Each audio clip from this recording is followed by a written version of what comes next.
여러분 안녕하세요. 주도의 재발견입니다. 오늘은 저희가 이제 스카치나 이런 게 아니라 뉴월드 위스키 중에 한 곳을 알아보도록 하겠습니다. 얼마 전에 저희가 빠쇼 행사를 같이 참여를 했는데 그 중에서 좀 소비자들한테서 반응이 좀 좋았던 제품 중에 하나입니다.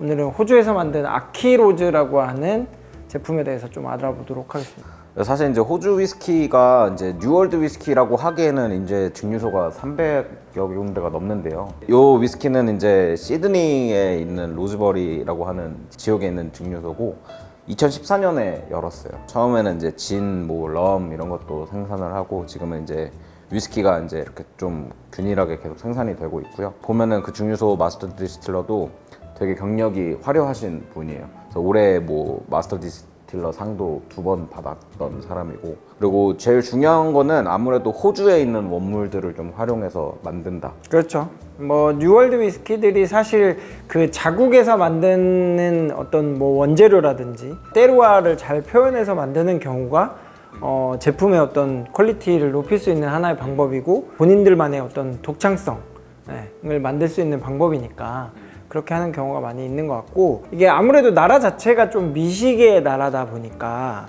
그래서 그런지 몰라도 위스키를 굉장히 잘 만드는 것 같아요.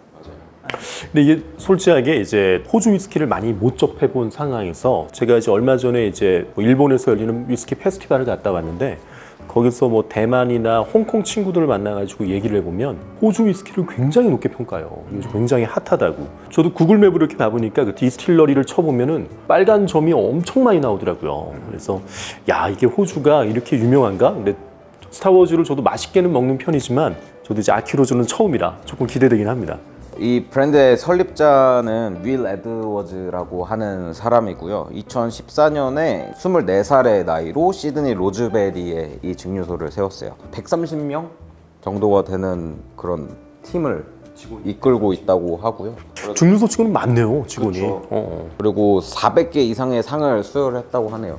2014년이면 사실 이제 한 10년 정도 된 건데, 어떻게 보면은 이런 뉴월드 위스키가 좀 보여줄 수 있는 어떤 새롭고 신선한, 혁신적인 그런 캐릭터를 굉장히 잘 보여줄 수도 있겠다라는 생각이 있습니다. 이제 마스터 디스틸러는 좀 저번에 뵀었는데 좀 연령이 있으시더라고요. 위스키에 대한 이야기를 하는데 되게 막 열정이 막 넘치고, 재밌는 게 자기 제품에 대해서 한 사람 한 사람 모든 사람한테 다 친절하게 설명을 하더라고요. 호주가 이제 연평균 증발량이 한 10% 정도 된대요. 생각보다 높아요. 대만 이런 위스키들이 좀 성공하는 반열에 이제 같이 이렇게 좀 가고 있는 흐름 같이 느껴집니다. 빠쇼에서 되게 인기가 좋았던 이유도 요 싱글몰트랑 라이몰트, 진 오늘 저희가 이렇게 소개하는 것들이 가격대가 괜찮아요. 그래서 많은 사람들이 한 병씩 이렇게 구매를 하셨어요. 제가 이제 얼핏 보니까 좀 케이스가 특이하게 육각형인데, 그렇죠? 이게 또 벌집 모양으로 해놨는데 케이스도 퀄리티가 좋아요. 맞아요. 그러니까 종이 소재인데 안에를 이렇게 펼쳤을 때 막 내용들도 잘 써 있고, 이 제품에 대한 설명이 자세하게 잘 나와 있습니다. 그래서 굉장히 좀 이쁩니다. 케이스 자체가. 이 아키로즈의 제품군이 지금 3개가 나와 있는데 이 3가지가 모든 제품의 다인가요? 그건 아니고요. 더 사실 있어요. 좀 캐스크 피니싱을 하는 제품들도 있고 다양하게 있는데, 사실 요 제품도 지금 물량이 막 엄청 풀려 있는 상태는 아니에요. 그래서 아마 차차 조금씩 이렇게 들어올 것 같고요. 요게 이제 아키로즈 시그니처 위스키라고 해서 싱글 몰트랑 라이 몰트 이렇게 해서 준비가 돼 있고, 모든 원물이 다 호주에서 공급이 돼요. 예를 들면은 이 라이 몰트의 그 호밀이라든지 그런 보리의 캐릭터에 대해서 좀 이야기를 많이 하고 있습니다. 이 제품 같은 경우는 이제 호주 와인인데 약간 쉐리 와인처럼 솔레라 시스템을 쓰는 그 쉐리 캐스크, 그러니까 쉐리는 아니죠. 사실 주정 강화 와인인데 그 캐스크를 좀 활용을 하고 있고요. 요거 같은 경우에는 이제 라이를 발화를 시키는 거죠. 그래서 그것과 그냥 발화시키지 않은 라이, 이 2가지를 같이 활용을 해서 사용을 한다고 해요. 그리고 약간의 몰트도 같이 활용을 하는 거예요. 그러니까 발화한 라이와 발화하지 않은 라이, 그리고 몰트를 같이 사용을 해서 만드는 좀 독특한 레시피이긴 한데, 이런 것들이 사실 좀 재미있는 요소라고 생각해요. 그리고 사실 뉴월드 위스키 증류소들이 대부분 이제 초창기에는 수익 구조가 나지 않기 때문에 처음에는 다 이제 진, 보드카 같은 이제 숙성이 필요 없는 스피릿들을 먼저 생산을 하잖아요. 그래서 아키로즈 같은 경우도 진이나 보드카 같은 술들을 먼저 생산을 하는 것 같은데, 재밌는 거는 굉장히 작은 사이즈의 그 증류기를 사용하더라고요. 이제 호주에서 나는 본토의 어떤 보타니컬들을 주로 많이 사용해서 제품을 만든다라는 게 좀 특이점이라고 할 수 있을 것 같습니다. 위스키는 몇 년 숙성들인 거예요, 이게면? 이게 나스인데 이제 아까 말씀드렸지만 얘네가 숙성 기간을 오래 가져갈 수가 없는 구조라서 뭐 그렇게 오래 숙성하지는 않는다고 보시면 될 것 같아요. 맛을 한번 보시죠. 자, 그럼 이제 아키로즈 3종, 국내에 이렇게 3가지가 들어와 있는데 3가지를 한번 따라봤습니다. 뭐 그래도 진부터 맛볼까요? 그게 맞을까요? 네.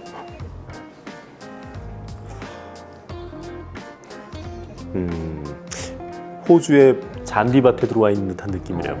뒤쪽에서 느껴지는 약간 시트러스한 느낌이 굉장히 좋네요. 약간 자몽이나 오렌지 같은 느낌도 좀 있는 것 같고, 진짜 약간 탄산수나 아니면 토닉워터 같은 거랑 해서 약간 하이볼 스타일로 마시면 확실히 좋을 것 같긴 하네요. 근데 약간 진이 약간 드라이진 아니고 약간 이런 거 썼으면 한 이런 플레이버 정도는 나야 되는 것 같아요. 되게 좋은데요. 소나무 잎을 순간 이게 바로 탁 부러뜨려가지고 나는 향 같은 느낌이 좀 있어요. 약간 전 딱 탄산수에 솔잎 하나 얹어가지고 먹으면 맛있을 것 같아요. 로즈마리 같은 거. 뭐 중간에 있는 것부터? 와 이거 향이 그러니까 빵인데 약간 초콜릿 빵 같은 그런 느낌이 좀 느껴지네요. 이게 6가지의 보리를 썼다고요? 호주산에?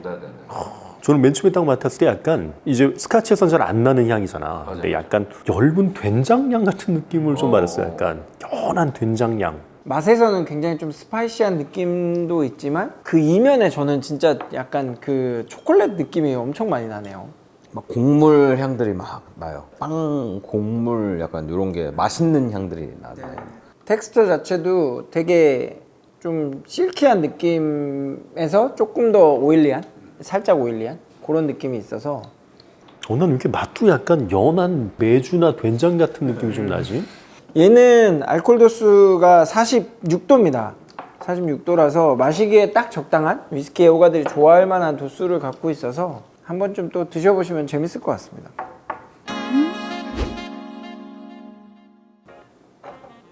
라인은 확실히 좀 약간 텁텁한 그런 까실까실한 느낌이 좀 살아있는 것 같긴 하고, 향에서는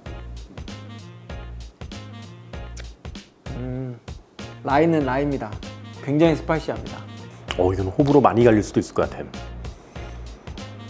어떠세요? 호예요, 부예요? 저는 재미로는 먹을 것 같은데 여러 잔 먹기는 조금 힘들 것 같은 느낌이에요. 이제 한 잔 정도 중간에 만약에 요즘은 위스키도 약간 오마카세 같은 느낌이 있으니까 중간에 체인지를 해줄 수 있는 제품으로는 좋은데 이걸 쭉 먹거나 첫 잔으로는 좀 아닌 것 같은 느낌인 것 같아요.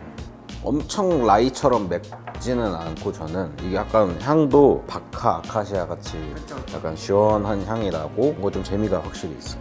미국 위스키로 치면 버번보다는 저도 라이를 좀 선호하는 편이긴 하거든요. 얘도 마찬가지로 이제 라이 몰트를 많이 썼기 때문에 가지고 있는 플레이버 자체가 굉장히 좀 다양한 것 같아요. 이것도 뭐 46도인가요? 네, 46도. 그래서 아마 가격은 시장가로 치면은 진이 한 6만 원대? 뭐 그리고 저 두 가지가 비슷하죠. 한 13만 원? 그 정도 사.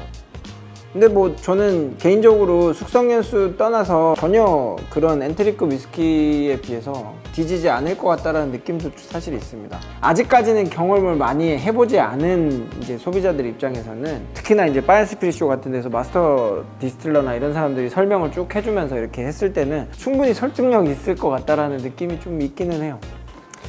난 오늘따라 뭐 된장국이나 청국장을 먹으러 가야 되나? 자꾸 이렇게 장맛이 나지? 그리고 어쨌든 제 기준에서는 호주에서 만들어지는 어린 파운더가 혁신적으로 만든다는 거에 한 표를 좀 주고 싶기는 해요. 그래서 사실 이게 증류소가 생긴 지 이제 막 한 10년 정도밖에는 안 됐지만 앞으로 향후 10년 후, 20년 후에는 어떻게 변할까 되게 좀 기대된다. 검색을 하다 보니까 호주에서는 정말 뭐 국민 위스키 300여 개의 브랜드가 있음에도 불구하고 아키로즈 하면은 굉장히 좀 유명한 브랜드로 인식하고 있더라고요. 저희 바에도 이제 호주 사람들이 오면은 아키로즈가 있네? 약간 이런 술 좋아하는 사람들은 다 알더라고요. 이게 약간 도시에 있다 보니까 그 근처에 사는 사람들이 되게 많아요. 우리 집에서 5분 거리야 막 이런. 그러니까 우리나라 같은 경우는 사실 이제 위스키 증류소가 지방 쪽에 있는 경우가 많고 하다 보니까 그 증류소 투어가 끝나면 또 다시 좀 돌아오는 게 조금 그렇고 한데 이렇게 도심에 뭔가 이 증류소가 딱 있으면 그냥 증류소 방문하고 그 주변에서의 뭔가 또 같이 또 즐길 수 있고 이렇게 되는 게 굉장히 또 장점이지 않나 생각이 또 있습니다. 자, 뭐 그러면 뭐 요 정도에서 짠하면서 마무리를 한번 해보실까요? 네. 호주 위스키에 대한 편견을 좀 깨봐야 될 것 같습니다. 요즘 호주 프로폴리스 많이 먹고 있는데 위스키도 한번 프로폴리스로. 마무리하시죠. 인사드리겠습니다. 즐겁게 마시되 알고 마시자. 주도엘. 재발견 아키로스. 이거 볼까요? 제 배를 가리기 위한 용도입니다.